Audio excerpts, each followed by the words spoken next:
Chapter 1. The village of Medlock Heath was dressed in its Sunday best. Bunting fluttered gently above the common, and the scent of lemon cake and clipped grass lingered in the breeze. It was the day of the annual Croquet Championship, a tradition stretching back nearly 40 years, and one the villagers regarded with more seriousness than even the Christmas pudding competition. Deck chairs had been arranged in neat rows. A polished wooden scoreboard stood beside the lawn. Families gathered with wicker hampers and parasols, murmuring with excitement and thinly veiled judgment. After all, the championship wasn't merely about croquet. It was about alliances, vendettas, whispered rivalries, and whose scones would sell fastest at the W.I. tent. Miss Jane Marple, seated just behind the vicar's wife under a wide-brimmed hat of faded blue, smiled quietly to herself as she took in the scene. Few would think it, but croquet was a game of strategy and psychology, a perfect mirror for village life.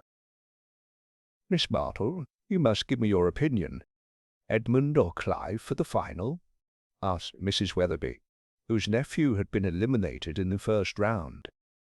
"I do believe Clive cheats, though one hesitates to say it aloud."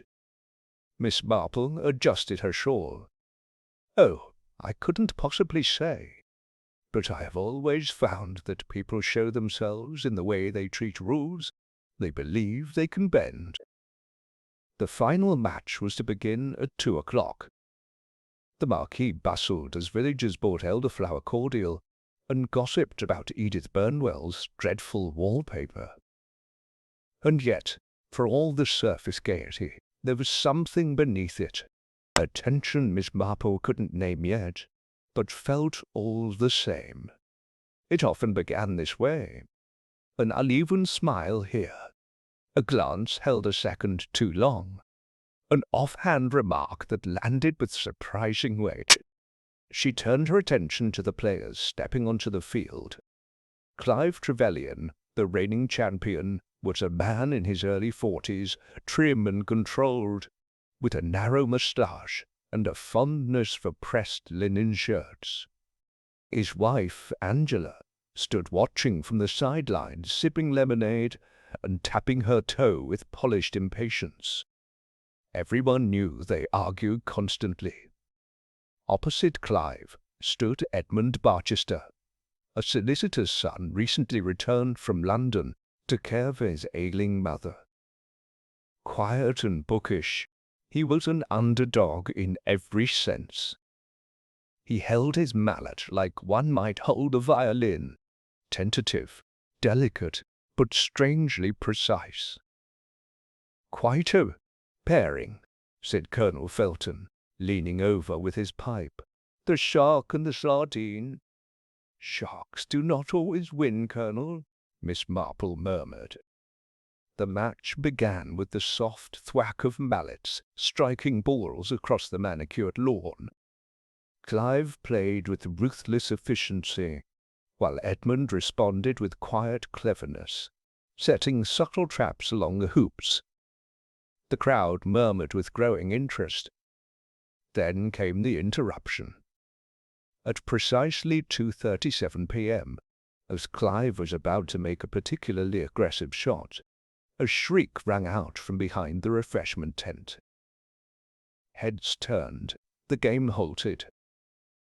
Mrs. Felicity Grange, a volunteer from the Church Flower Committee, stood white-faced and trembling beside a half-open crate near the tea-urns. In her hand, she clutched a blood-spattered croquet ball. It rolled out from under the crate," she cried, "and there's something else inside." Within moments, the tent was cleared, and someone fetched the constable. Beneath the canvas crate cover, hidden among tablecloths and decorations yet to be used, was a body. It was Muriel Denning. Muriel, of all people. Miss Marple blinked, folding her hands in her lap as voices rose around her. Muriel Denning had been the tournament's treasurer, efficient, unsentimental, and famously difficult. She had handled the books for years with meticulous precision, and had also made a number of enemies along the way, both discreet and not. "She's dead," someone whispered. "Good heavens, who would want to harm Muriel?" The croquet match was, of course, called off. The crowd dispersed with a mixture of shock and a curious excitement they tried to hide. Suspicion, like a summer wasp, buzzed from ear to ear. Accidents were one thing, but a body hidden under bunting crates and struck down with a croquet mallet. The constable, young Ned Hargrove, who'd once been told off by Muriel for playing cricket too loudly near her hedge, attempted to control the scene, flustered and pale. Miss Marple said nothing. She simply watched. As the body was moved, she noticed several things in quick succession. A button missing from Muriel's cuff, a red ribbon in her hair, though she hadn't worn ribbons in years. And something else. Clive Trevelyan, who had gone utterly silent, his eyes fixed not on the scene, but on his wife. Angela looked away. Miss Marple tilted her head. It was all beginning, ever so gently, ever so inevitably. Chapter 2.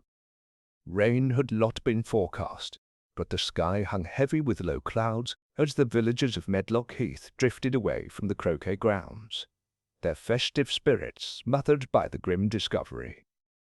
Miss Marple remained seated for a few moments after most had gone.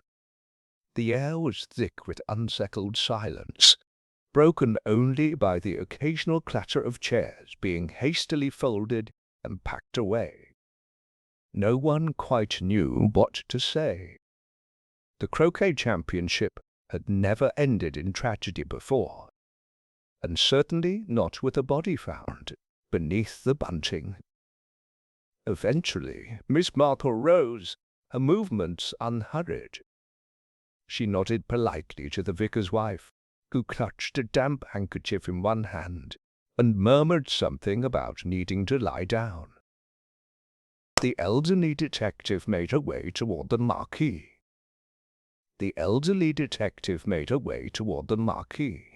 Now cordoned off with a rather limp-looking rope hastily set up by Constable Hargrove. "I'm terribly sorry, Miss Marple," Hargrove said, stepping in front of her. "Can't have people near the scene. Official business now." Miss Marple offered him a sympathetic smile. "Oh, quite right, dear boy. I wouldn't dream of interfering. I merely wondered whether you'd taken note of the positioning of the crate before it was moved."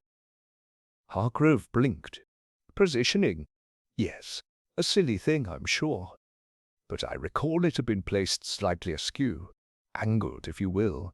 Not something the committee would usually allow. They're rather particular." Hargrove opened his mouth, closed it again, then said, I'll make a note of it, miss." She gave him a gentle pat on the arm and moved on, stepping just outside the tent where a small crowd had begun to reform. They gathered not from morbid curiosity, but from the natural village impulse to talk. And talk they did. "I heard she was struck with a mallet," whispered Mrs. Digby, whose voice always carried farther than she intended. "Left a dent in the temple, they say. Horrid way to go." "Don't be gruesome," said Mr. Hawthorne. "There'll be an inquest. These things take time. Could have been an accident." With Muriel, she ran that committee like a regimental sergeant. No one could have gotten that close to her with a weapon by accident. Miss Marple slipped past the group and found herself at the tea-tent, where the urn still steamed quietly beside an untouched tray of cherry bakewells. Mrs. Henshaw stood behind the table, nervously rewrapping a plate of shortbread with trembling fingers. Miss Marple picked up a napkin. Did you notice anything odd this morning, Mrs. Henshaw?" The woman hesitated. "Odd, Miss Marple? No, not exactly, though I did see Muriel arguing with Angela Trevelyan near the side gate just after 11. It wasn't a full row, but there was some sharpness. Angela looked flustered." "Flustered?" Miss Marple echoed, folding the napkin in precise quarters.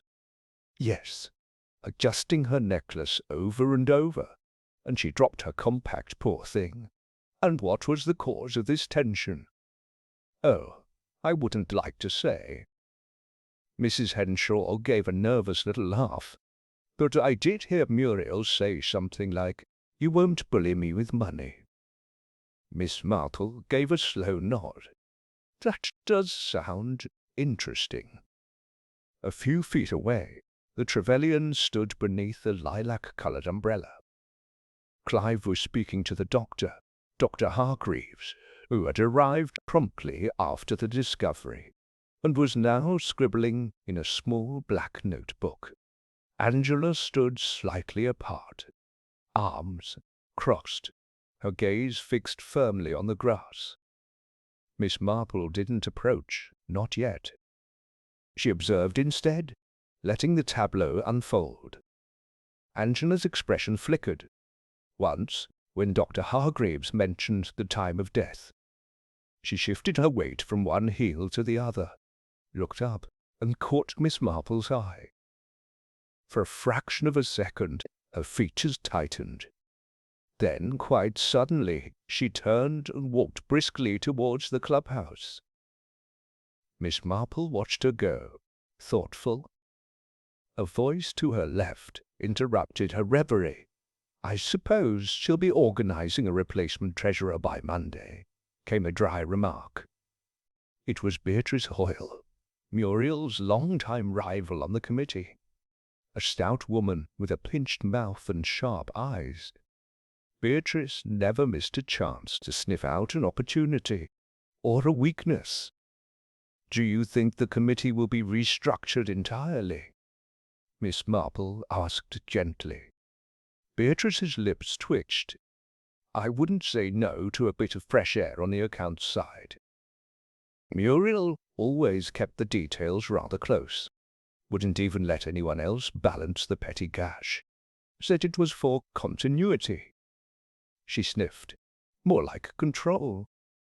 "And yet she was consistent," Miss Marple replied, "which some might call reliable."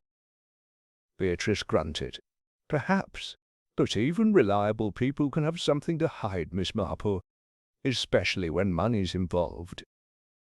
By the time Miss Marple made her way home to St. Mary Mead, the first raindrops had begun to fall, tapping lightly on the cobbled streets like impatient fingers. She paused before unlatching her garden gate, glancing once more toward the croquet grounds, now empty but for a few lingering footprints in the grass. She had no proof, no solid suspicion, only threads. The ribbon in Muriel's hair, the oddly angled crate, Angela's reaction to the time of death, and a phrase echoing in her mind, "You won't bully me with money." Inside her drawing-room, she lit a lamp and poured herself a cup of lukewarm tea. Outside, the village settled into a hush, like a breath being held. Something had cracked open in Medlock Heath, and whatever lay beneath the surface would not stay buried for long. Chapter 3. By morning, the village was soaked and swollen with gossip. The drizzle that had begun the night before had grown into a steady, muttering rain, coating hedges and rooftops with a glistening sheen. Church bells rang half-heartedly in the distance, as umbrellas bloomed like flowers along the high street. At the village grocer's, talk of Muriel Denning's death clung to every shelf. "Struck during the match, they say," muttered Mrs. Larkin as she weighed a bag of oats, "and hidden under the bunting like a sack of potatoes." I always said she made too many enemies with her books and bossiness.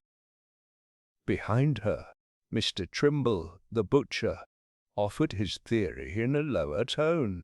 It was personal. That kind of violence. It's not about money. It's anger, rage. Miss Marple, who had stepped inside only to purchase marmalade, paused quietly near the pickle shelf. She didn't interrupt. She barely needed to.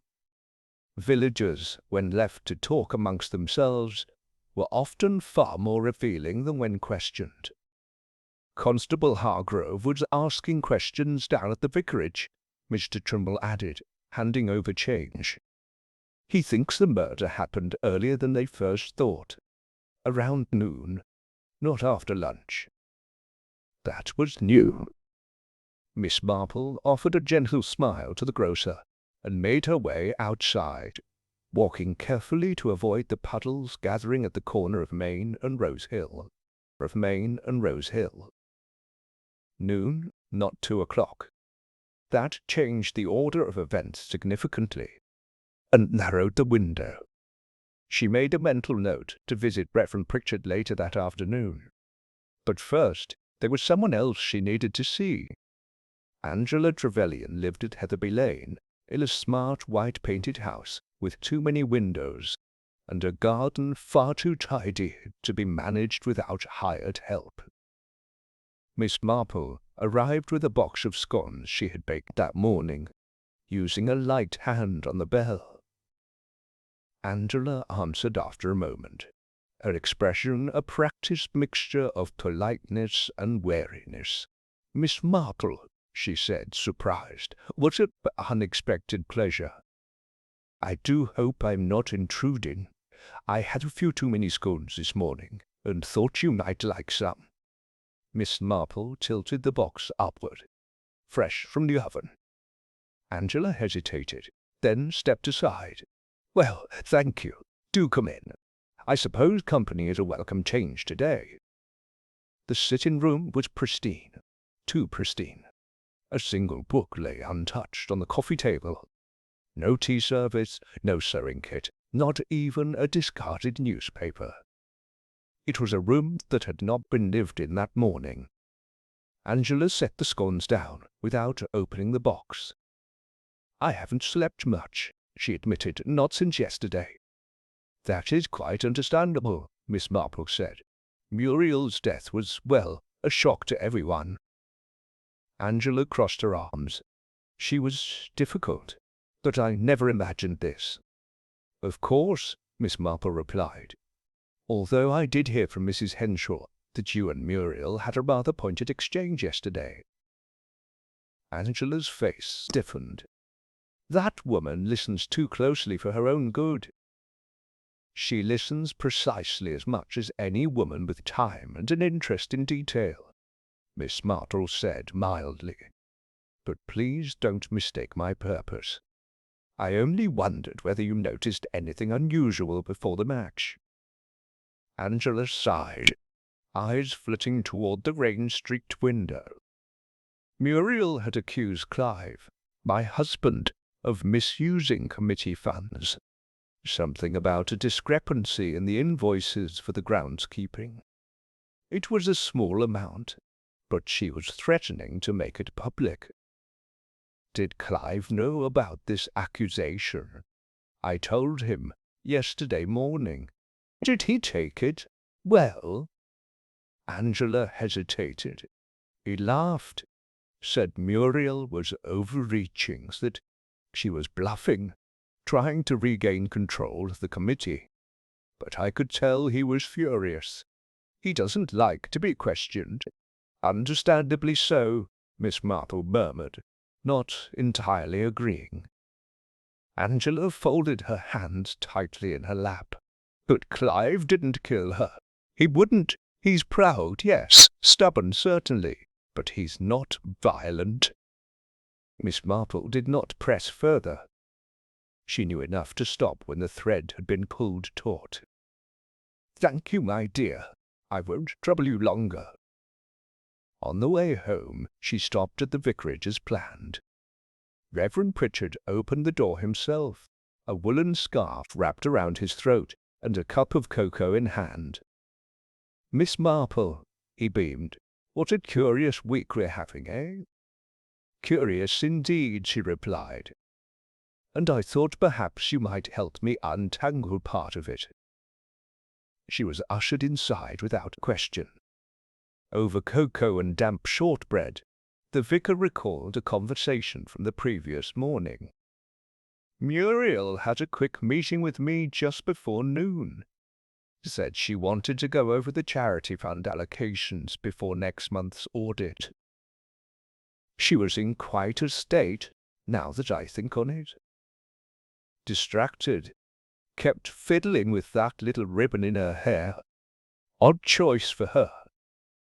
"And did she mention any names?" Miss Marple asked. "One, yes, Edmund Barchester. Said she had found something interesting about his recent activities in London, but she wouldn't go into detail. She said she needed to be sure before raising it at the committee meeting." Miss Marple felt something settle, like a book falling neatly into place. "Thank you, Reverend. That's quite helpful." As she stepped back into the rain, the first shape of a pattern was beginning to emerge. Muriel had confronted Angela. Muriel had accused Clive. Muriel had also mentioned Edmund. 3 threads tangled together, but not randomly. The timing was too precise. And there was that ribbon again. Red silk. Miss Marple couldn't recall Muriel ever wearing it before. As she reached her gate, she spotted something tucked into the bramble near the hedge, a flash of dark fabric half buried in the mud. She stooped, plucked it out, and examined it. It was a torn corner of an embroidered handkerchief. Men's linen, faintly monogrammed with the initials E.B. Edmund Barchester. Miss Marple stood silently in the rain, letting the cloth dangle from her fingers. The village liked to think it was safe, tidy, and honest. But even among tea tables and croquet hoops, the truth had a way of surfacing sooner or later. Chapter 4. The following morning dawned pale and damp, with mist curling around the hedgerows like breath held in suspense. Miss Marple sat in her parlour with a fragment of embroidered linen laid neatly beside her teacup. She had dried it overnight on the radiator, careful not to disturb the faint lettering stitched in blue. E.B. Edmund Barchester. It would have been easy to leap ahead to assume guilt based on initials, proximity, or whispered motives. But Miss Marple had learned long ago that guilt was not always where it was most convenient. Still, the cloth was a breadcrumb, and breadcrumbs always led somewhere. By 10:30, she was walking toward Elder Grove, where Edmund had taken up temporary residence in his late uncle's cottage. The front garden was unkempt, its gates sagging, the path moss-streaked and puddled. Edmund answered the door in shirt-sleeves, his hair mussed as though he'd barely slept. "Miss Marple," he blinked. "Is something wrong?" She smiled gently. "I do hope not, Mr. Barchester. I was merely out walking and thought to stop by. I wondered if you might spare a moment." He hesitated, then stepped aside. "Of course, I was just sorting through some old papers. The solicitor's sending someone later in the week." The interior of the cottage was modest and heavy, with the scent of old books and damp wallpaper.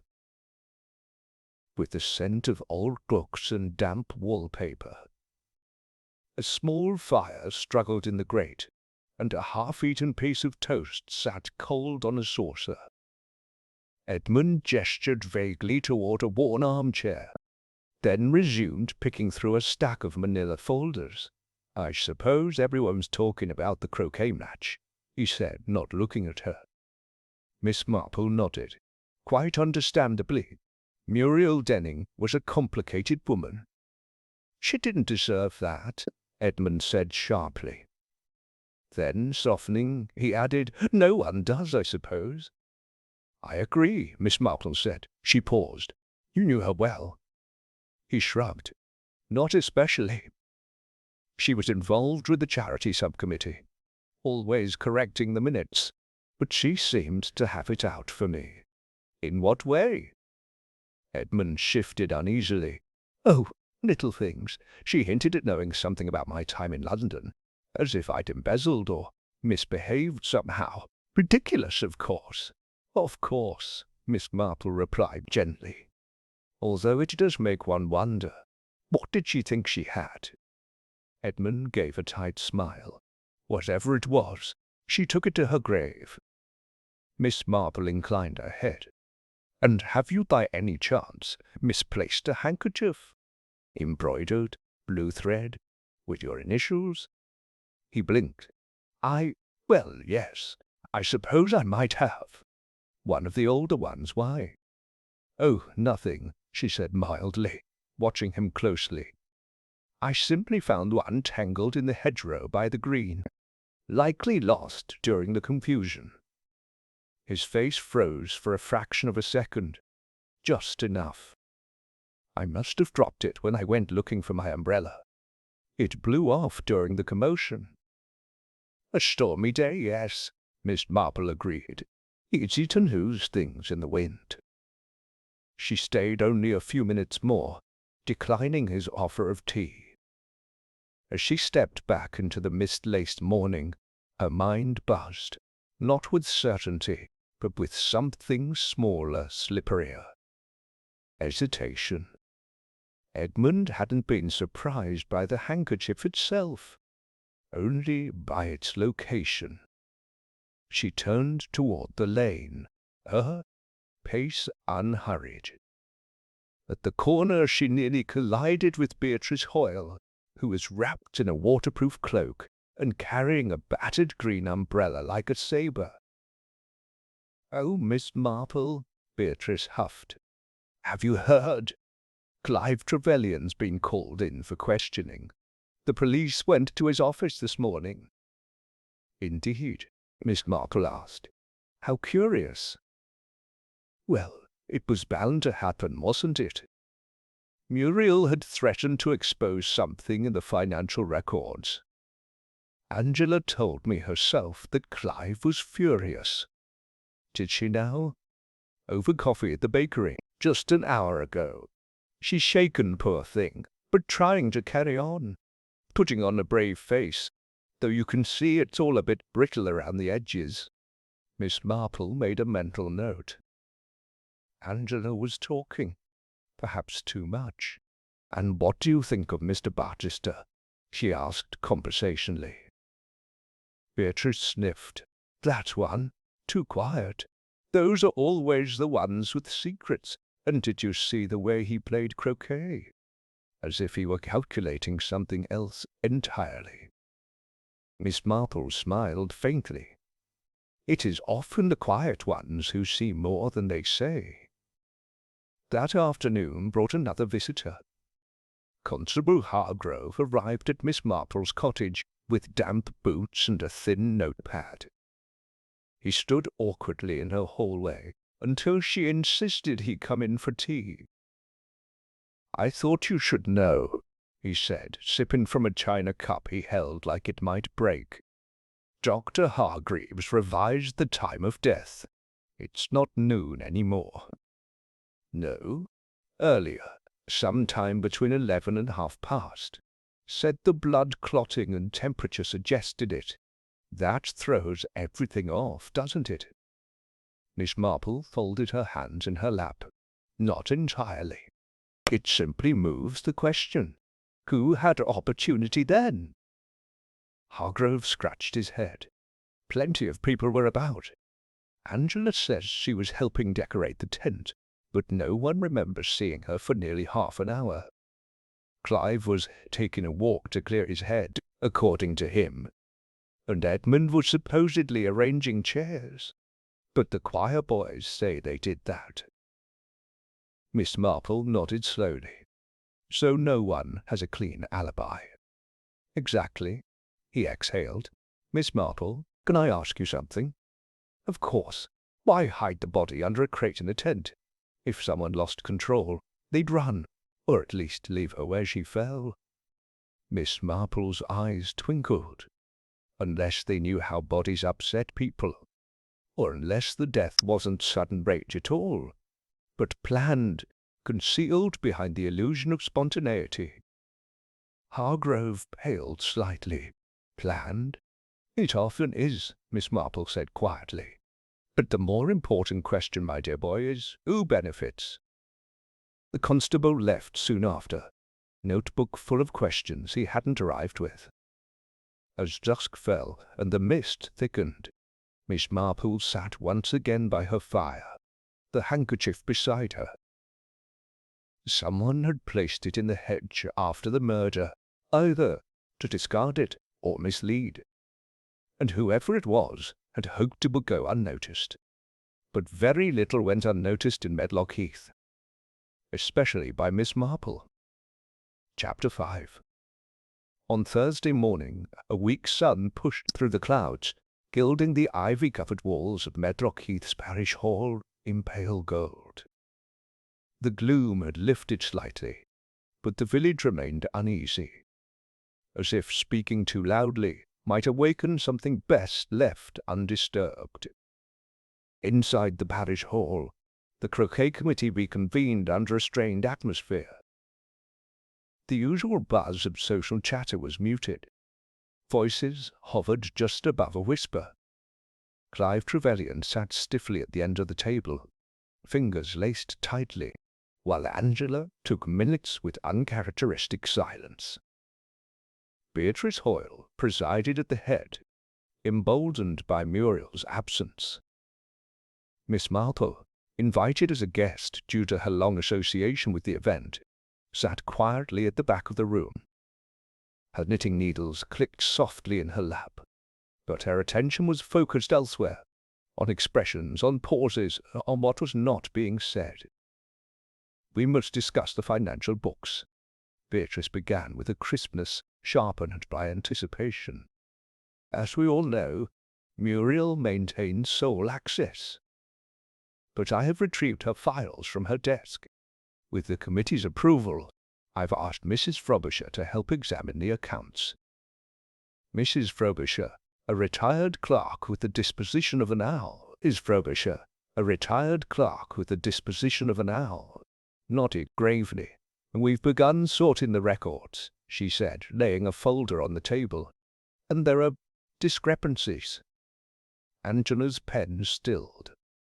Beatrice continued, eyes narrowing.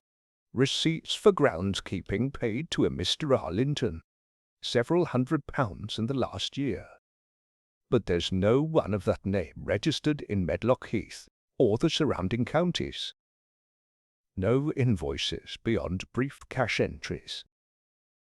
Clive's jaw tensed. "That's nonsense. Muriel handled those transactions herself." "And did she fabricate the name?" Beatrice asked sweetly. "I never saw those entries," Clive replied. "If there was wrongdoing, she orchestrated it." Angela spoke then, quietly. "That's not what you said earlier this week, Clive. You told me Muriel was blackmailing you with something she'd found in the books." The room froze. Beatrice raised an eyebrow. "Blackmail?" Clive's face flushed. "I meant she threatened to go to the committee over a misunderstanding. She believed I'd approved an unnecessary expense. I didn't. She was twisting the figures." "Interesting," Beatrice murmured. Miss Marple's knitting paused momentarily before resuming, the rhythm steady as a heartbeat. After the meeting adjourned, Miss Marple slipped through the dispersing members and approached Mrs. Frobisher near the side table. "May I glance at those files just briefly?" she asked.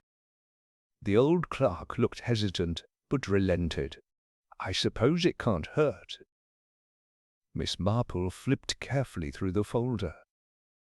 Among the notes and ledgers, she found a page tucked between two blank balance sheets. It was different, typed with the name Arlington circled in ink and a single line beneath it. Not real. Find out who signs the withdrawals. Muriel's handwriting. Miss Marple folded the page closed and handed the file back. Outside, she found Edmund Barchester leaning against the stone wall beneath the parish hall windows, hands in his coat pockets. "I thought you weren't on the committee," she said gently. "I'm not," he replied, "just listening." "To what?" He gave a crooked smile. "People forget how clearly sound carries through these walls, especially when it's tense." Miss Marple regarded him for a moment. "Muriel mentioned you to Reverend Pritchard before her death. Said she had found something curious about your past." His face tightened. "She told me the same. I asked her to explain, but she said she'd bring it to the committee meeting instead. Said it would be clear in the context." "And what was she referring to, do you think?" He hesitated. "Perhaps my resignation from my London firm. There was a rumour, well, more than a rumour, that I was too close to a client, a married one. It caused trouble. Nothing criminal, but it damaged my reputation. I think Muriel somehow got wind of it." "Did she threaten to reveal it?" "Number. But I had the impression she was preparing to. I think she enjoyed the drama." Miss Marple nodded. "And did you visit her tent before the match?" Edmund's brow furrowed. "Number Y. I passed nearby to collect a mallet, because I never went inside." "That mallet? Did you leave it somewhere after the game?" "I don't remember. Everything after the scream became a blur."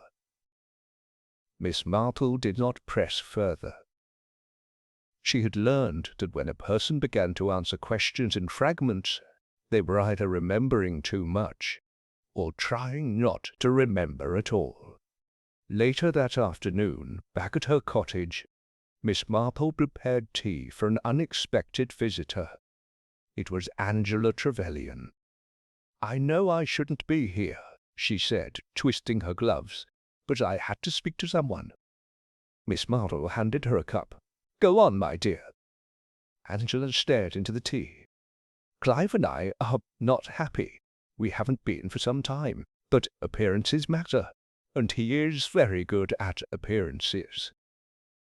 Muriel knew. Angela nodded. She saw more than she let on. She once hinted that Clive had someone else, someone in the village. I never found proof, but I believed her. "Did you confront him?" "I did. He denied it, of course. Accused me of paranoia. But that day, the morning of the match, Muriel said something that frightened me." "What was that?" Angela looked up, eyes hollow. "She said, 'Don't worry, Angela. After today, it won't be your problem any more.'" Miss Marple's cup hovered mid-air. "How very final." "Yes," Angela whispered, "to a final." As dusk crept in once again, Miss Marple sat alone with her thoughts. Muriel had discovered a forged name and missing funds. She had uncovered something about Egmont's past. She had hinted at Clive's infidelity, and perhaps more.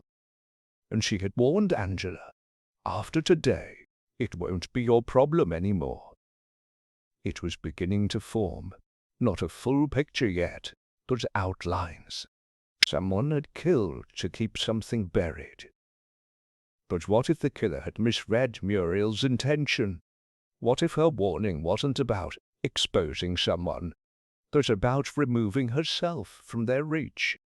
Miss Marple folded her hands. The truth was circling, ever so quietly, like a mallet preparing its final arc. Chapter 6. The following day brought a sudden chill to Medlock Heath. Though the sun shone weakly above the rooftops, the wind carried the sharp bite of coming autumn. Most villagers stayed indoors, peering out from behind lace curtains as the investigation continued to ripple through their quiet routine. Miss Marple, however, was already dressed for a walk. She had received a short, precise note that morning. No return address, only the initials MC, requesting a meeting at the King's Perch Inn. A curious choice, given its distance from the croquet grounds, but Miss Marple never disregarded the seemingly peripheral. The pub's snug was dim and wood-scented, with one fireplace crackling low and a single patron seated by the window, Martin Cutler. He rose as Miss Marple approached, offering a nervous smile. "Thank you for coming." Martin had once been Muriel Denning's assistant, quiet, forgettable, and removed from village gossip. He had moved away the previous year to accept a post in Ipswich, but evidently something had drawn him back. "I imagine this isn't a social visit," Miss Marple said as she settled opposite him. Martin glanced toward the bar, then leaned forward. "I didn't know who else to speak to. I heard what happened, Muriel's death, and I think I might know why someone wanted her silenced." Miss Marple waited. "She was working on something before I left," he continued. "A financial review for the committee. She was meticulous, more than necessary, I thought. She asked me to cross-check every voucher, every reimbursement. And there were odd entries," Martin said. "Payments issued to suppliers that didn't exist. Groundskeeping, catering, maintenance. It was all logged, but the paper trails stopped halfway through. She didn't say much, but I could tell she suspected someone was laundering money through the event accounts." "Did she name anyone?" Martin hesitated. Number but one name kept appearing on unsigned entries. R. Linton. Miss Marple nodded slowly. "And you told no one?" "I was afraid," he admitted. "Muriel warned me not to interfere. She said the less I knew, the safer I was. And yet, here you are." "I saw the name again," he said, "in the Ipswich Council newsletter last week. It was buried in a minor procurement contract for sports field maintenance, but the account reference was the same as one we used in Medlock Heath. I don't know how, but someone's recycling the fraud elsewhere." Miss Marple's gaze sharpened. "So this wasn't simply village mischief.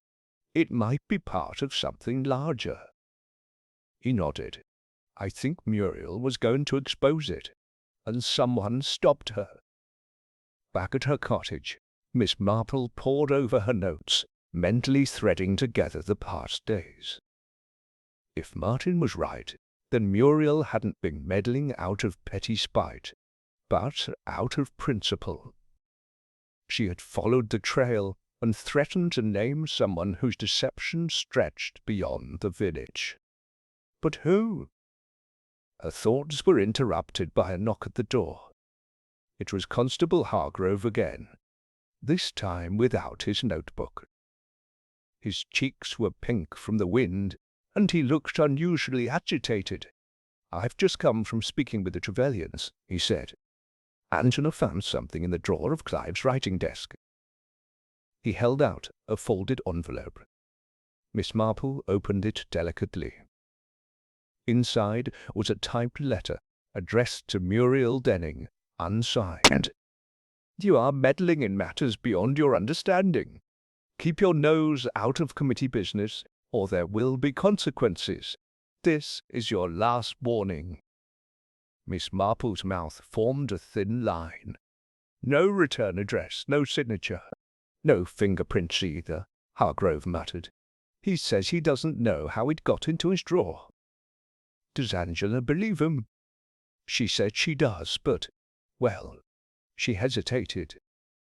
Miss Marple nodded. That was often more revealing than denial. After Hargrove left, Miss Marple sat back in her chair, the letter resting in her lap. There was a chill in the room that had nothing to do with the wind. By mid-afternoon, she made one final call, to the library, where Mrs. Peony Ashworth had taken up temporary duties cataloguing Muriel's personal papers. Miss Marple arrived under the pretext of returning a gardening almanac. Mrs. Ashworth, a detail-minded widow with a fondness for whispering even when alone, gestured Miss Marple toward the back room. I've just begun sorting her notes. Quite a system she had. Cross-indexed everything. Receipts, lists, and lots of committee correspondence. Any letters from committee members? Miss Marple asked lightly. Several, including one very curious envelope. It was empty, mind you, but she had kept it in a file marked Unverified Threats. May I see it? The envelope, cream-coloured and bearing a red wax seal that had been broken, was addressed simply to M.D. The handwriting was familiar to Miss Marple. She had seen it on thank-you notes, on croquet match invitations. It belonged to Edmund Barchester. Not the typewritten letter threatening consequences. No, this envelope had been hand-addressed, likely sent weeks earlier. Perhaps a warning in different words, or something more personal. Miss Marple examined it again. The paper bore a faint scent, lavender and starch, and a smudge in one corner. Not blood, ink. It meant Edmund had once written something to Muriel, something he hadn't mentioned. As the evening deepened and shadows lengthened across the village, Miss Marple drew the curtains, lit the fire, and began her nightly review. The threads were beginning to pull tighter. Muriel had uncovered fraud and traced it to a name, R. Linton. That name appeared again outside Medlock Heath. Angela had overheard Muriel warning someone it would soon be no longer their problem. Clive's desk had yielded a threat, likely planted, and Edmund had written something once and never mentioned it. Miss Marple poured herself a small glass of sherry and watched the flames flicker in the hearth. The killer was close, too close to slip again. But still, she waited. People could lie with their words, she had always said, but rarely with their fears. And fear was beginning to show. Chapter 7. The next morning found Miss Marple in her modest garden, snipping faded marigolds from their stems with the same precision she brought to unravelling village lies. Despite the crisp breeze, her thoughts remained fixed on the growing knot around Muriel Denning's final days. The thread was tightening. She had sent a note to Edmund Barchester the evening before, politely requesting tea at 11. He had responded promptly, if somewhat curtly. Miss Marple took that as a sign of anxiety rather than offence. The truly guilty rarely refused an invitation. They simply hoped to steer the conversation. At 11 sharp, she stepped through the creaking gate of the ivy-draped cottage and knocked twice. Edmund opened the door in a grey jumper and worn trousers, his eyes more tired than before. "Miss Marple," he said with a stiff nod. "Please, come in." The sitting-room smelled faintly of old wood and dried lavender. A tray with biscuits and weak tea had already been prepared. "I wanted to ask you about something very small," Miss Marple began, folding her gloves carefully. "A red ribbon," he blinked. "Pardon?" "You may have noticed Muriel was wearing a red silk ribbon in her hair the day—" "Pardon?" You may have noticed Muriel was wearing a red silk ribbon in her hair the day she died. Quite unusual, really. Most uncharacteristic for her." Edmund gave a tight shrug. Perhaps she was in a festive mood. "I thought so at first, but I've since discovered that the ribbon belonged to someone else. You see, the local seamstress, Mrs. Waddell, sells only 2 shades of that particular red, and she remembers distinctly that she'd sold a bolt of it a fortnight ago." Edmund's teacup rattled faintly as he set it down. "You're saying someone placed it on Muriel after she died?" Miss Marple gave a mild smile. "That's one possibility. Or perhaps it was meant as a message, a signal, you might say." He rose abruptly and moved to the window. "Why come to me about it? I thought you might recognize it," she said gently. "Because Mrs. Waddell also mentioned it had been purchased by a man. Tall, pale, bespectacled. Sound familiar?" Edmund turned, lips drawn into a thin line. "So you think I killed her to hide a ribbon?" "No, dear. I think you wrote her a letter you haven't yet mentioned. And I think you're frightened because you don't know whether she left behind a copy." He didn't deny it. "I did write to her," he said at last. 3 weeks ago. I asked her not to raise certain issues at the committee. I begged her, actually. I was desperate to leave the past behind." "What did she say in return?" "She never replied. But 2 days later, she cornered me after the Wednesday service and told me that if I valued discretion, I should stay off the committee books. That was all. And the ribbon." His gaze dropped. "It was an inside joke. Years ago, I gave her one during a croquet match when we were younger. She used to say she could win any game if she had a red ribbon in her hair. A silly superstition." Miss Marple's brow lifted. "So this was personal?" "Deeply, but that's why I didn't kill her." His voice cracked faintly. "I respected her, even when she threatened me." She left him in silence, but the admission stuck. Not just the truth of the ribbon, but the emotion behind it. Guilt did not always mean murder. Sometimes it only meant regret. As she walked back through the village, she caught sight of Angela Trevelyan outside the bakery, speaking to Beatrice Hoyle. The moment their eyes met, Angela broke away and approached Miss Marple quickly. "Do you have a moment?" Angela asked, almost breathless. "Of course." They crossed to the quieter edge of the square beneath the elm tree. "I've remembered something," Angela said, "from the day of the match. I didn't say it before because I thought it was just nerves, but now I'm not sure." Miss Marple waited patiently. "I went back to the tent around noon," Angela continued. "Clive had asked me to bring him his sunglasses. When I stepped inside, I saw Muriel crouched near the bunting crates. She wasn't alone. Who was with her?" Angela swallowed. "Beatrice Hoyle." Miss Marple blinked. "Beatrice?" They weren't arguing, not exactly, but Muriel's voice was sharp. She said something about not protecting Clive forever and pulling the whole thing apart. "And Beatrice?" "She was quiet, just staring." "And did they see you?" Angela nodded. "Muriel gave me a look I won't forget. It wasn't fear, it was satisfaction, like she knew exactly what she was about to do." That evening, Miss Marple sat before her fire, once again, piecing together the moment. The red ribbon, the whispered threat, the missing money.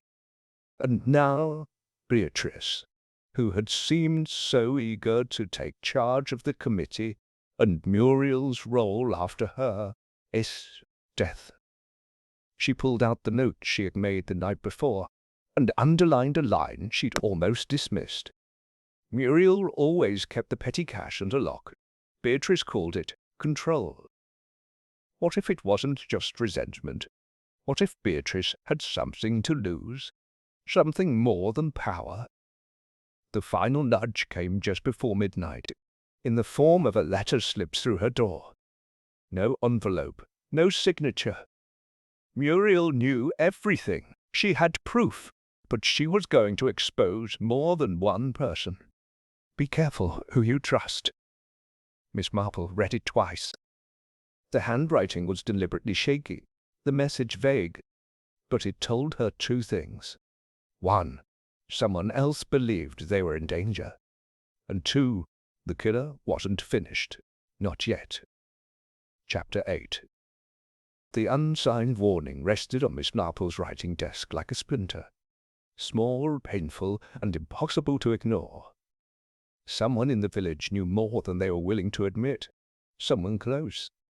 And the phrase, she was going to expose more than one person, gnawed at her like woodworm beneath polished oak. By mid-morning, the clouds had returned, lending Medlock Heath its usual grey hush. Miss Marple dressed in her softest grey shawl, and carried her umbrella, not for the weather, but for effect. An elderly lady with a woolen umbrella was rarely seen as a threat, even when walking into a lion's den. This time, the lion was Beatrice Hoyle. She found the woman alone in the committee office above the village hall, seated at Muriel Denning's former desk, sorting documents into two neat stacks. Her expression shifted when Miss Marple entered. Polite, but tight at the corners. Miss Marple, how unexpected. Only a passing visit, Miss Marple said gently. I was just thinking about something Angela Trevelyan mentioned, that she saw you and Muriel speaking in the tent on the day of the match. Beatrice's hand froze on a paperclip. Did she? She said Muriel warned you she wouldn't keep quiet forever. Beatrice gave a tight smile. Angela's always had a flair for the dramatic. Perhaps, Miss Marple said, but I've found Angela often misremembers, only when it benefits her. This time I think she recalled it quite clearly. Beatrice leaned back in her chair. Muriel said all sorts of things to all sorts of people. That's what made her dangerous. And useful, Miss Marple said, especially to someone who had reason to keep certain financial secrets hidden. Beatrice's tone cooled. Are you accusing me of something? Not at all, Miss Marple said mildly.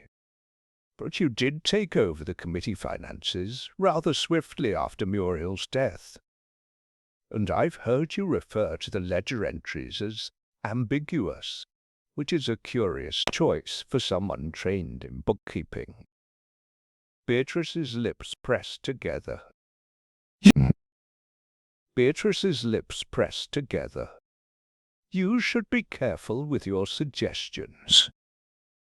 I'm rarely anything else, Miss Marple said pleasantly, rising to leave. Thank you for your time, my dear. Back home, she returned to the one thread no one else seemed eager to tug. R. Linton. Muriel had circled the name in her personal notes, but no one had yet uncovered who had introduced it into the records. Beatrice had insisted she was investigating it. Clive Trevelyan claimed ignorance. Edmund Barchester said he had nothing to do with finances, and yet the name persisted, in Medlock Heath's records and in Ipswich, as Martin Cutler had claimed. Miss Marple opened the telephone book and ran her finger down the page. There was no R. Linton in Medlock Heath, but there was an L. Rinton, 2 parishes east, who ran a groundskeeping supply company. The switch of a letter. A classic forgery technique. Just enough difference to reroute the funds without drawing attention. And even more clever if the payment accounts had been copied and used again elsewhere. She made a note to visit the shop herself before the week was out. But before she could tuck away her notebook, The doorbell rang. It was Angela Trevelyan again, this time without her usual polish. Her hair was loosely pinned, her gloves unmatched, and her expression pale with distress. "I need to speak with you," she said. "Now." Miss Marple led her inside and set the kettle to boil without a word. Angela stood in the centre of the sitting-room, twisting her fingers. "Clive is gone." "Gone?" He packed a bag. Left a note saying he needed time to think. No forwarding address, no explanation, just gone. Miss Marple's voice was calm. "When did you last see him?" "Last night. We argued. I told him what I remembered. What Muriel said in the tent. He didn't deny it. He didn't confirm it either. He just got that look, you know. That cold, distant look he gets when he's calculating something. And then he left, said he wouldn't be the village's scapegoat, said I'd regret siding with Muriel." Miss Marple brought her a cup of tea. "Do you think he killed her?" Angela hesitated. "I don't know. I truly don't. But if he didn't, he's hiding something." When Angela had gone, Miss Marple lit her fire early. The sudden disappearance of Clive Trevelyan could not be coincidence. Whether guilty or not, it suggested pressure. Someone on the verge of exposure, or someone setting the scene for a misdirection. But there was something else. The note. She retrieved it from the drawer. No envelope, no signature. Just the warning, "Be careful who you trust." And something odd about the spacing.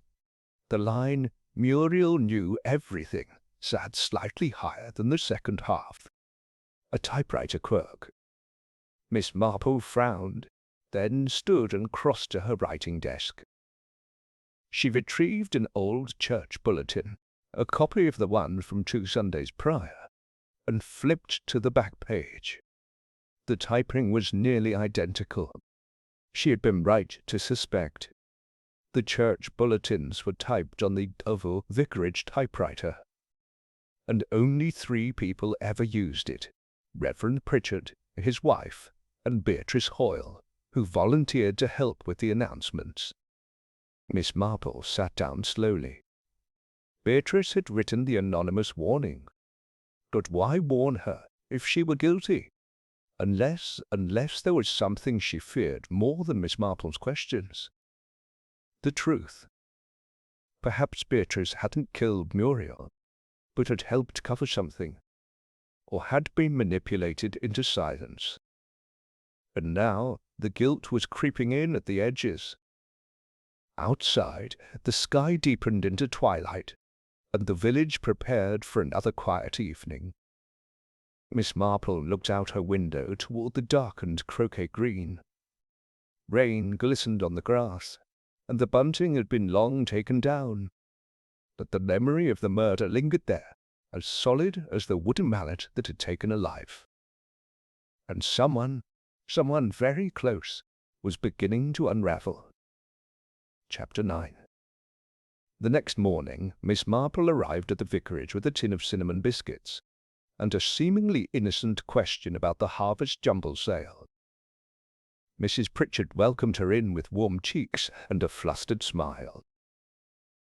"Oh, Miss Marple, do come in. Reverend's off visiting the Thompson baby again. Poor little thing's got the croup." "How kind of him," Miss Marple replied, brushing raindrops from her shawl. "And how fortunate that I only needed a word with you." Mrs. Pritchard led her to the sitting-room, where the smell of scones mingled with furniture polish. On the small writing desk near the window sat the parish typewriter, neatly covered in its grey felt shroud. Miss Marple accepted her tea graciously. "I was thinking of submitting a notice for the bulletin, something about Mrs. Featherstone's missing cat." "Oh dear, is Belladonna still missing?" 4 days now, most unlike her." Miss Marple set down her cup. "Might I use the typewriter? I'm afraid my hand cramps these days." "Of course, dear," Mrs. Pritchard said, lifting the shroud. "Do mind the shift key. It sticks." Miss Marple typed slowly, picking out a brief message about the cat, her sharp eyes watching the spacing, the margins, the way the letter W tilted just slightly. It was a match, just like the anonymous note. Mrs. Pritchard was chatting cheerily about rhubarb when Miss Marple interrupted gently. "I noticed a very particular typeface in last week's bulletin. It reminded me of something." "Oh, yes." Mrs. Pritchard's smile faltered.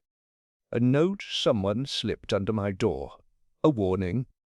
The older woman set down her cup a little too quickly. "I think," Miss Marple continued, "you know who typed it."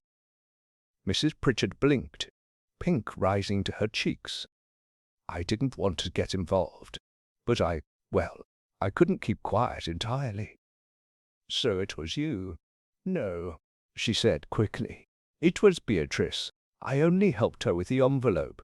I told her not to send it, but she insisted, said if you were sniffing around, you deserved to be told the truth."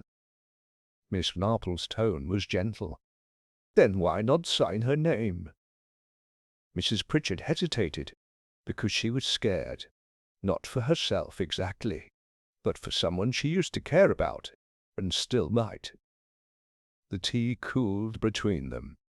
"And who was that someone?" Miss Marple asked. The vicar's wife looked down at her lap. "Clive Trevelyan." That afternoon, Miss Marple walked to the edge of the croquet green. It had rained again in the night, and the grass glistened with dew. She stood for some time by the place where the refreshment tent had been, eyes scanning the hedge-line, the clubhouse, the trellis beyond the rose-beds. The truth was close. So close. She turned as footsteps approached behind her. Edmund Barchester. "I've been thinking," he said, "about what you said the other day, about Muriel, about guilt." Miss Marple folded her hands. "Go on." "I wasn't entirely truthful," he admitted, "not about the ribbon, but about that morning. I did see Muriel near the tent before the match began. She was holding a file. She looked triumphant." "What time was this?" "Just after 11. I'd gone to fetch a second chair from the shed. When I came back, she was there, alone. Then she saw someone, and she turned quickly and walked away." "Who did she see?" He exhaled. "I'm not sure, but I saw Beatrice step out from behind the vicarage hedge just a few seconds later." "Thank you, Mr. Barchester," Miss Marple said. "That confirms quite a bit." He looked at her closely. "You already know who did it, don't you?" "I suspect," Miss Marple replied. "But knowledge is a different matter. One must wait for people to show themselves." Later that evening, a final piece arrived in the form of a visitor, Martin Cutler. He stood nervously in Miss Marple's front room, holding a worn envelope and looking very much like someone who had wrestled with guilt for far too long. "I found this," he said, handing it to her, "among Muriel's personal papers. I hadn't meant to take it. It was folded into a ledger, but I thought maybe I should give it to the police, or Hugh." Miss Marple opened it carefully. Inside was a photocopy of a bank ledger. The entries were precise. The pay, R. Linton. The withdrawals, regular, increasing over time. And beneath it, in Muriel's unmistakable handwriting, funds traced to Clive. "Beatrice confirms signature on original. Will present at committee." Miss Marple sat back. So Muriel had the evidence, and Beatrice had seen it, had known the truth before the murder, which meant Beatrice hadn't killed to hide the fraud. But she had chosen silence to protect someone, which meant the killer still was Clive, the man who had vanished. the man whose temper was infamous among his closest circle, and whose ego would not survive public disgrace. Miss Marple's eyes rested on the croquet mallet above her fireplace, a decorative antique, but one with a weighted head, so similar to the one missing from the green. She rose slowly. Clive had fled to avoid being cornered. But he had miscalculated one thing. Miss Marple was not the village. She would not let it go. Chapter 10. By Saturday morning, the village had grown quieter, not from calm, but from watchfulness. People spoke in hushed tones outside the bakery, glanced over shoulders near the post office, and crossed the street rather than encountered Beatrice Hoyle or Angela Trevelyan. Medlock Heath was folding in on itself. At St. Mary Mead, however, Miss Marple had decided it was time to widen the circle. She invited 5 people to tea that afternoon: Edmund Barchester, Angela Trevelyan, Beatrice Hoyle, Martin Cutler, and Constable Hargrove. She said it was to discuss a proposal for a commemorative croquet bench in Muriel Denning's name. It was not. They gathered promptly at 3 o'clock, seated around her living room with tea and slices of orange sponge, the fire glowing quietly in the hearth. Polite conversation was attempted, then quickly abandoned. Tension hung thickly in the air. "I'm grateful you all came," Miss Marple said, lifting her cup. "You see, I believe we are very near the truth." The silence that followed was instant and uneasy. Angela glanced down. Beatrice adjusted the brooch at her collar. Martin sipped too quickly and burned his lip. Only Edmund remained still. Miss Marple continued, her voice mild. "I've been thinking about Muriel. She was precise, you know. She didn't make vague threats. She gathered her evidence, and she always intended to present it with undeniable clarity." "She was going to expose someone," said Martin quietly. "We all know that." "Oh, yes," Miss Marple said. "And more than one person knew what she was going to expose. That was her mistake, being too open in her final hours. She gave people time to panic." Beatrice cleared her throat. "Are you implying—" "I'm not implying anything, dear. I'm observing." Miss Marple set her teacup down. "For instance, Muriel had intended to present the original ledger at the committee meeting, but the original never appeared, only her handwritten copy." Martin looked up. It was missing, indeed, and yet someone must have taken it, and rather quickly. Angela's voice trembled. "You think Clive took it?" Miss Marple tilted her head. "If he did, he likely had help. Someone who could unlock the desk drawers in the village hall. Someone with access." All eyes turned to Beatrice. Beatrice flushed. "Muriel's drawers were always locked, yes, but the office window was often left ajar." "True," Miss Marple said, "but the lock wasn't forced, and you told Mrs. Pritchard that she once helped Muriel reorganize the drawer structure. You would know exactly where the originals were kept." Beatrice's mouth opened, then shut again. "Of course," Miss Marple went on, "stealing the ledger and committing murder are very different things, but it does raise questions about who knew what and when." Hargrove leaned forward slightly. "You believe Clive Trevelyan killed her?" "I believe," Miss Marple said calmly, "that he had the most to lose. Muriel had traced the false vendor, R. Linton, directly to him. She had written it in her own hand. She planned to expose him before the month was out." "Then why strike during the croquet match?" asked Edmund. "Why not wait, confront her privately?" Miss Marple met his eyes. "Because public disgrace was the one thing Clive could not survive." A whisper behind his back. He could parry that. But a public committee meeting where Muriel stood, document in hand, naming him as a fraud, that would ruin him. And ruin people like Clive don't go quietly. That would ruin him. And ruin people like Clive don't go quietly.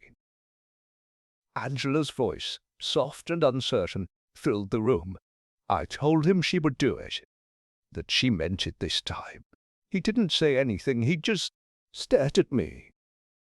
You saw him after the confrontation. She nodded. An hour before the match. He said he was going for a walk to clear his head. And where was he during the half hour before the match? Angela swallowed. He wouldn't say, but I noticed his shirt cuffs were damp when he returned. He said he'd spilled water on himself, but I think he was near the pond. That pond, Miss Marple said, where the missing croquet mallet was later found. Angela nodded slowly. The room fell into silence. Then Miss Marple rose and crossed to the writing desk. She retrieved a single envelope and placed it on the table. "It's time to be very clear," she said gently. This was found in Clive's briefcase, which Angela, after much deliberation, brought to me yesterday evening. Angela looked down, shame flickering in her eyes. "He left it behind," she murmured. "I almost burned it. I should have, but I had to know." Inside the envelope was a typed confession, unfinished, addressed to Angela. "I didn't mean to kill her, only to frighten her. But Muriel fell, and the crate, it was too late to undo it. You'll be blamed, or Beatrice, or Edmund, and must disappear before it all falls apart." Hargrove paled. "And this is verified?" Angela nodded. "It's his typewriter. The ink ribbon is exact. I matched the keys." Beatrice exhaled in a shaky rush. "He told me it would destroy everything if she spoke. That Muriel was bluffing. That I should delay her. Just delay her." Miss Marple turned to her. "And you believed him?" "I didn't know," Beatrice whispered. "I didn't know what he meant to do." The truth settled in the room like dust after a storm. No one spoke.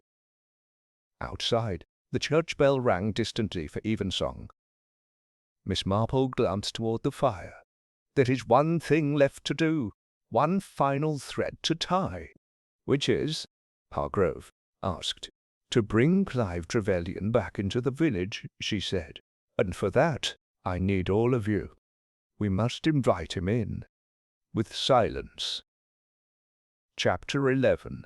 Medlock Heath was not the sort of village where people simply vanished, not without being noticed, discussed, and silently judged over teacups and back fences. Yet for nearly 3 full days, Clive Trevelyan had been gone. Until now.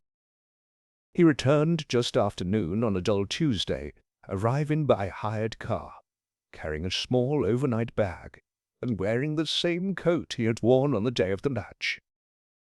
His face was pale and drawn, his collar rumpled. He walked quickly up Heatherby Lane, head bowed, and did not greet the baker's boy who passed him with wide eyes. Angela had been sitting by the front window. When she saw him, she rose without a word and walked into the kitchen. 15 minutes later, Clive was seen entering the village post office. Then the grocer. Then, finally, the King's Perch Inn, where he rented a small room under the name Mr. Carlton. He wasn't hiding. He was watching. And that, Miss Marple knew, was the beginning of the end. That afternoon she invited Constable Hargrove back to her parlour, ostensibly to review the arrangements for a proposed memorial croquet garden. She served him ginger biscuits and nettle tea, and he took notes dutifully until she lowered her voice and said, "It's time." He looked up. "You're sure?" "Yes, we don't chase a man like Clive. We let him circle. Eventually, he'll step back onto the green." Hargrove frowned. "You think he'll confess?" "But he'll try to control the story. That's his habit, and when he does, we'll be listening." Miss Marple's plan was not a trap in the conventional sense. There would be no confrontation in the dead of night, no dramatic accusation in a drawing-room. It would be quieter, subtler. A series of nudges designed to trigger something no killer could resist: control. And so it began. The first step was Beatrice Hoyle. The following morning, she was seen in the village hall, rifling through old committee records. She made no secret of it, nor of her conversation with Angela Trevelyan just outside, where she stated, if Clive wants to speak in his own defense, he should do so before someone else writes the ending for him. Later that day, Edmund Barchester was observed at the pub, murmuring to Mr. Trimble, the butcher, "I expect there'll be another announcement from the committee soon." Some of us have been comparing notes. And that evening, Martin Cutler posted a notice on the church bulletin board. All former committee members are invited to an informal meeting this Friday to discuss the future of the championship. Truth clears soil for new growth. No names were mentioned, no accusations made, but the effect was immediate. By Thursday, Clive had become visible again. He walked the village in short, tight loops, never straying far from the inn, never entering familiar spaces. He was waiting for the moment to strike back, to retake control of the narrative, which is exactly what Miss Marple wanted. On Friday afternoon, she returned from the greengrocer's to find a note on her doorstep. "If you wish to speak plainly, then do so. The inn parlour, 7 o'clock. Just tea?" She arrived promptly. The King's Perch had drawn its curtains against the misty dusk. The innkeeper nodded without a word, and showed her to the small fire-warmed parlour. Clive was already there, standing stiffly by the mantel. He did not offer tea. "Miss Marple," he said, voice measured, "you've been busy." She removed her gloves, settled into the armchair. "Not particularly. I've simply been listening." "To whom?" "To those who remain when others run." Clive's mouth twitched. "You think me a coward?" "Number cowards act in fear. You acted in calculation. That's worse." His jaw clenched. "You believe I killed Muriel," he said finally. "I believe she died with your signature in her pocket, a ledger linking you to a fraud that spanned 2 villages. I believe someone tried to silence her before she could speak. Whether it was panic or design, I leave that to you." "I had nothing to do with that crate," he snapped. "Yes, I was near the tent. Yes, I argued with her, but I left her standing." "Then you won't mind if I ask where you were between 11 and noon?" A pause. A pause. "I was walking," he said, "near the church pond." "Where the missing mallet was found," she said softly. His expression barely changed. Miss Marple leaned forward, her voice no louder than before. "Muriel wasn't going to name you in public. She was going to present the facts and let the committee draw its own conclusions. That was her way. Precise, professional." "She threatened me," he muttered. "She warned you," Miss Marple corrected. "She still believed you might confess on your own." His knuckles whitened. She continued, "Instead, you followed her into the tent. You thought she would change her mind, burn the ledger, perhaps, but she didn't. And when she turned her back, Clive's fist struck the mantel. Not hard, but enough." Miss Marple didn't flinch. "You can tell the police," he said, voice low, "but I'll deny it. There's no proof." "There never is," she said, "only patterns and guilt." and someone who couldn't let others hold the story. Silence filled the room. Then, faintly, he said, "She said I'd made a mockery of the game. She said croquet was meant to be fair." Miss Marple's heart caught, but she kept her face still. Then she said gently, "Perhaps she still won." Chapter 12. 3 days after Miss Marple's meeting with Clive Trevelyan, the village of Medlock Heath resumed its rhythm, but with a hush beneath it. There had been no arrest, no public announcement, and yet something had changed. The undercurrent of suspicion had stilled, replaced by something heavier: acceptance. Clive had left again, this time in daylight, boarding the 9:03 train to London without farewell. No one met his eye. No one asked where he was going. Angela Trevelyan stood on the platform but said nothing. She returned home to a house no longer split in two, just quiet, but hers. Miss Marple had remained silent on the matter. She'd spoken to Constable Hargrove after her meeting at the inn, had handed over the confession fragment, and recounted the statements that had unfolded like cards laid down in careful order. But she had advised patience. "There is justice in confession," she had said, "and not all of it needs to happen in court." By now, enough people had seen enough pieces to understand the whole. The ledger had been recovered, tucked between hymnals in the church vestry. Its existence alone was proof. The forged vendor, the false accounts, the signatures. Muriel had documented everything meticulously, right up to the final date. It had been her weapon, her shield, and her undoing. Beatrice Hoyle stepped down from her committee duties that week. She did not speak publicly, but she did send a private letter to Miss Marple. "I failed her. I believed the story Clive spun. I thought if I helped delay her just a little longer, he would fix things. But he didn't fix anything. He only made sure she couldn't speak again." Edmund Barchester, for his part, remained in Medlock Heath. The gossip about his past faded under the weight of more dramatic revelations. He began tutoring children in literature at the parish hall, and avoided the green where the mallets still hung.